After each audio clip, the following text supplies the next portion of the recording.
Hello everyone, this is second part of life processes chapter. Previous video में हमने class 10th का chapter 6 life processes start किया था। Previous video में हमने पढ़ा था कि पहला पार्ट पढ़ा था कि न्यूट्रिशन क्या होता है। हमने पढ़ा था लाइफ प्रोसेसेस क्या होते हैं, कितने टाइप के लाइफ प्रोसेसेस मेनली हमें इस चैप्टर में पढ़ने हैं, ये भी देखा था। पहला लाइफ प्रोसेस हमने स्टार्ट कर दिया था जो कि न्यूट्रिशन था। तो न्यूट्रिशन में हमने ऑटोट्रॉफिक न्यूट्रिशन और हेटरोट्रॉफिक न्यूट्रिशन पढ़ा था।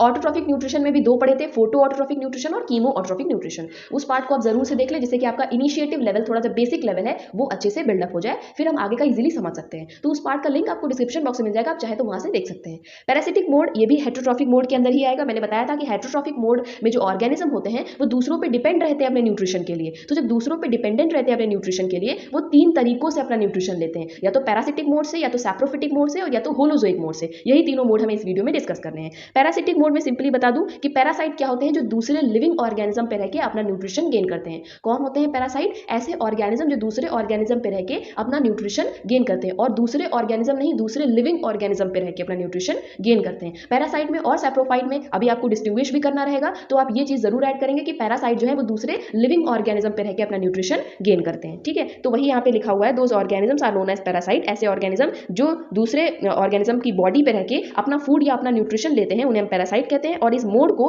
पैरासिटिक न्यूट्रिशन कहते हैं। अब पैरासिटिक न्यूट्रिशन भी हैबिट और हैबिटेट के अकॉर्डिंग काफी डिफर किया गया है, दो पार्ट में डिवाइड किया गया है, एक्चुअली तीन पार्ट में डिवाइड किया गया है। तो एक्टो पैरासाइट क्या होते हैं? एक्टो का मीन्स होता है बाहर, ठीक है, आउटर सरफेस, और एंडो का मतलब होता है इनसाइड। एंडो से आप इनसाइड याद रखेंगे, ठीक है। तो एक्टो का मतलब होता है आउटसाइड या आउटर सरफेस में, और एंडो का मतलब होता है इनसाइड। तो एक्टो पैरासाइट ऐसे पैरासाइट होते हैं जो लिविंग ऑर्गेनिज्म के आउटर सरफेस पे रह के अपना न्यूट्रिशन गेन करें, अपना फूड गेन करें, ठीक है। और एंडो पैरासाइट ऐसे पैरासाइट होते हैं जो दूसरे लिविंग ऑर्गेनिज्म की बॉडी के अंदर रह के अपना न्यूट्रिशन गेन करें।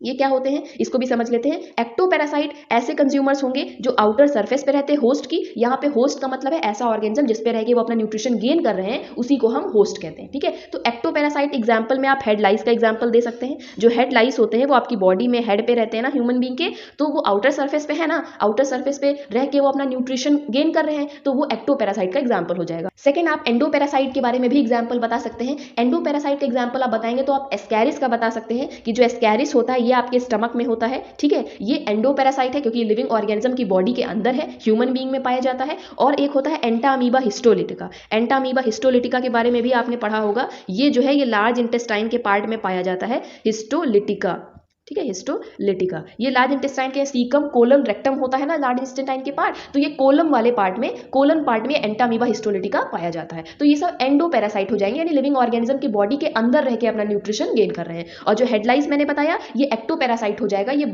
जो लिविंग ऑर्गेनिज्म है उसकी बॉडी के आउटर सर्फेस पे रह के ही अपना न्यूट्रिशन गेन करते हैं। आपको ये समझ में आ गया होगा। फिर प्लांट और पैरासिटिक न्यूट्रिशन के बारे में देख लेते हैं। कुछ ऐसे प्लांट्स होते हैं जो कि फोटोसिंथेसिस के प्रोसेस के थ्रू अपना फूड मैन्युफैक्चर खुद नहीं कर पाते, तो वो हेटरोट्रॉफ की कैटेगरी में आ जाते हैं, जिन्हें हम पैरासिटिक प्लांट भी कहते हैं, ठीक है। जो प्लांट्स अपना फूड खुद मैन्युफैक्चर नहीं कर पा रहे हैं, उनके अंदर क्लोरोफिल नहीं प्रेजेंट है, वो इतनी कैपेबिलिटी नहीं रखते हैं कि अपना फूड खुद मैन्युफैक्चर कर पाए, तो वो हेटरोट्रॉफ्स में आ जाएंगे और उन्हें हम पैरासिटिक प्लांट कहते हैं, ठीक है। पैरासिटिक प्लांट में आपको बूम, रैप और रेफेल्शिया और डोडर, ये तीन नाम याद रखने हैं, ठीक। फिर आगे प्रोसीड करते हैं।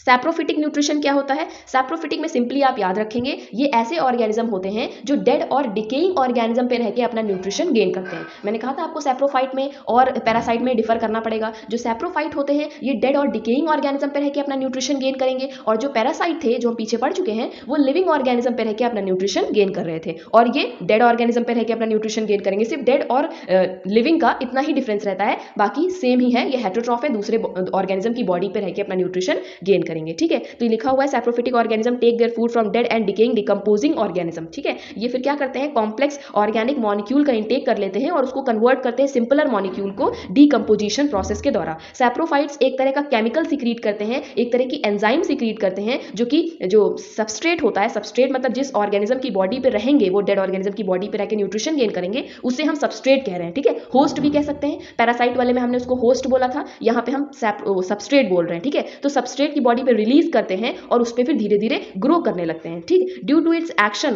Food material is digested and break down into complex molecules starch into simpler molecules. और इसी एंजाइम की मदद से ही जो कॉम्प्लेक्स मॉलिक्यूल होता है वो सिंपलर मॉलिक्यूल्स में टूट जाता है, स्टार्च ग्लूकोज में टूट जाता है। और जो सिंपलर मॉलिक्यूल्स होते हैं वो इजीली सॉल्युबल होते हैं वाटर में और सैप्रोफाइट्स उनको आसानी से एब्जॉर्ब कर सकते हैं। तो ये इनका मैकेनिज्म था कि कैसे ये फूड का इंटेक करते हैं। कुछ कॉमन एग्जांपल्स आपको याद रखने हैं सैप्रोफाइट्स के। सैप्रोफाइट्स आपको याद रखना है ऐसे ऑर्गेनिज्म, ठीक है, सैप्रोफाइट्स जहां लिखा है वहां ऑर्गेनिज्म की बात हो रही है। ये ऐसे ऑर्गेनिज्म जो डेड डिकेइंग पे रहेंगे, ठीक है, और अपना न्यूट्रिशन गेन करेंगे। और सैप्रोफिटिक न्यूट्रिशन मतलब वो मोड ऑफ न्यूट्रिशन, ठीक है, तो ये आप अच्छे से डिफाइन कर पाएंगे। फंजाई हो जाएगा, मशरूम, ईस्ट, बैक्टीरिया, ये सभी एग्जाम्पल हो जाएंगे। और saprophytic mode of nutrition in seem some common bread moulds, Rhizopus और न्यूरोस्पोरा, ठीक है, इन दोनों में भी ये कॉमन ब्रेड माउल्ड है जिसमें सैप्रोफिटिक मोड ऑफ न्यूट्रिशन देखा गया है। होलोजोइक के बारे में देख लेते हैं। होलोजोइक न्यूट्रिशन बहुत ही आसान है क्योंकि इसमें ह्यूमन बीइंग भी आते हैं। होलोजोइक का मतलब होता है होल, मीन्स आप समझ सकते हैं पूरा, होल मटीरियल। तो जो भी ऑर्गेनिज्म किसी फूड आइटम को होल मटीरियल मीन्स पूरा इंटेक करते हो, सॉलिड लिक्विड फॉर्म में पूरा इंजेस्ट करते हो और फिर बॉडी के अंदर उसका ब्रेक डाउन करते हैं, बॉडी के बाहर नहीं, बॉडी के बाहर जैसे आपने अभी पढ़ा सैप्रोफाइट्स के बारे में, तो सैप्रोफाइट्स कुछ एंजाइम सीक्रेट कर रहे हैं और वो एंजाइम कॉम्प्लेक्स मॉलिक्यूल को सिंपलर मॉलिक्यूल में तोड़ रही है। उसके बाद वो वाटर में सॉल्युबल होंगे और वाटर में सॉल्युबल होने के बाद सैप्रोफाइट उनको एब्जॉर्ब कर पाएंगे। तो ये सब उनकी बॉडी के बाहर हो रहा है, लेकिन होलोजोइक न्यूट्रिशन में ऐसा नहीं है। ऑर्गेनिज्म की बॉडी के अंदर ये सब काम होता है, छोटे छोटे पार्ट्स में तोड़ा जाता है, फिर वो डिसॉल्व होता है, फिर वो एब्जॉर्ब होता है ब्लड में। ये सभी चीजें क्या होती हैं, बॉडी के अंदर होती हैं। इसी वजह से इसको होलोजोइक न्यूट्रिशन कहा जाता है। ठीक है, लिखा हुआ है मीन द होल एनिमल, ठीक है, चाहे एनिमल का इंटेक हो चाहे फूड का इंटेक हो, होल में होगा, मींस पूरा पूरा होगा, चाहे सॉलिड हो चाहे लिक्विड हो, पूरा इंजेस्ट होगा। Then in the holozoic nutrition animal intake the food material into the body through the special organ called mouth. ये सभी चीजें मैं एक्स्ट्रा दी हुई हैं कि माउथ से हम इंटेक करते हैं, फिर वो सिंपलर मॉलिक्यूल में होते हैं, फिर वो डिसॉल्व होते हैं, सॉल्युबल बन जाते हैं, और जो अनवांटेड फूड होता है, जो अनडाइजेस्टेबल कंपाउंड होता है, वो बॉडी से एक्सक्रीट आउट हो जाता है। ठीक है, हम इंटेक करेंगे, वो डाइजेस्ट होगा, वो छोटे छोटे पार्ट में टूटेगा, सॉल्युबलाइज होगा, एब्जॉर्ब्ड होगा। उसके बाद जो अनडाइजेस्टेड बचेगा, मतलब फर्दर वो डाइजेस्ट नहीं हो सकता, वो वेस्ट है हमारे लिए, अनवांटेड है, वो बॉडी से बाहर एक्सक्रीट आउट हो जाएगा। और ये होलोजोइक न्यूट्रिशन में अगर और आगे फर्दर डिवाइड करें तो 3 टाइप के ऑर्गेनिज्म के बारे में हमें पढ़ना है। हर्बीवोर यानी जो सिर्फ प्लांट्स पे डिपेंडेंट रहते हैं, डायरेक्टली प्लांट पे डिपेंडेंट रहते हैं, और ग्रीन प्लांट्स ही खाते हैं या प्लांट के प्रोडक्ट खाते हैं, जैसे कि उन्हें हम हर्बीवोर्स कहते हैं, काऊ, रैबिट, हॉर्स हो गया। कार्निवोर्स ऐसे ऑर्गेनिजम्स होते हैं जो एनिमल्स पे डिपेंड रहते हैं, एनिमल के फ्लैश पे डिपेंड रहते हैं, टोटली एनिमल के प्रोडक्ट पे डिपेंड रहते हैं, वो कार्निवोर्स होते हैं। ठीक है, मीट खाते हैं, एनिमल का फ्लैश खाते हैं, वो हो जाएंगे। इसमें लायन आ जाएगा, टाइगर आ जाएगा, ये सभी कार्निवोर्स हैं। और अगर प्लांट्स की बात करें तो कुछ ऐसे प्लांट्स हैं जो इंसेक्टिवोरस प्लांट जिन्हें हम कहते हैं। इंसेक्टिवोरस प्लांट क्या होते हैं, ऐसे प्लांट जो कि इंसेक्ट को खाते हो। ठीक है, ऐसे प्लांट जो अपना न्यूट्रिशन इंसेक्ट को खा के लेते हो, पूरे पूरे इंसेक्ट को वो डाइजेस्ट कर जाते हैं, इंजेस्ट कर जाते हैं, तो इंसेक्ट ईटिंग प्लांट्स को हम इंसेक्टिवोरस प्लांट कहते हैं। तो ये भी कार्निवोर्स में ही आएंगे। ऑमनिवोर्स आप सभी जानते हैं, ह्यूमन बींग्स इसमें आ जाएंगे, जो प्लांट्स की कैटेगरी में भी आते हैं, मतलब प्लांट्स के प्रोडक्ट भी खाते हैं और एनिमल्स के प्रोडक्ट भी खाते हैं, तो वो ऑमनिवोर्स हो जाएंगे। हर्बीवोर, कार्निवोर, ऑमनिवोर बहुत पहले से हम पढ़ते आ रहे हैं, तो ये चीजें आपको क्लियर हो गई होंगी। ठीक है, तो यहाँ तक हमने पढ़ा। फिर अब नेक्स्ट है न्यूट्रिशन इन प्लांट, जो कि हम नेक्स्ट वीडियो में कवर करेंगे। आई होप आपको यहां तक समझ में आया होगा। Thank you.